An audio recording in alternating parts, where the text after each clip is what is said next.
Here I have Nokia G60, and today I'm going to show you how to enable custom watermark in camera on this device.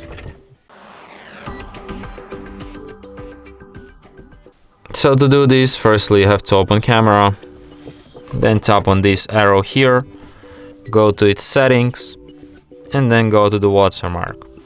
So here you have to enable personal message.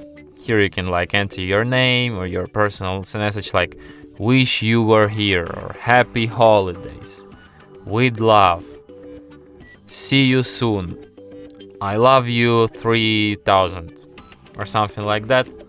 Or you can just enter your name or your surname or your nickname or something like that inspires you, anything you want, like the name of your favorite YouTube channel, as I do.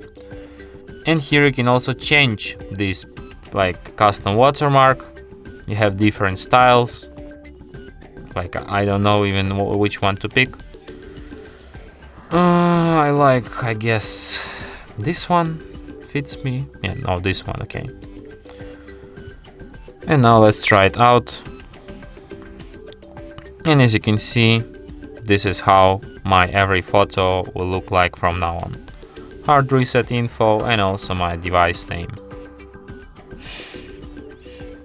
And that's it.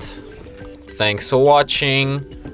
If you find this tutorial useful, don't forget to hit that like button and subscribe to our channel.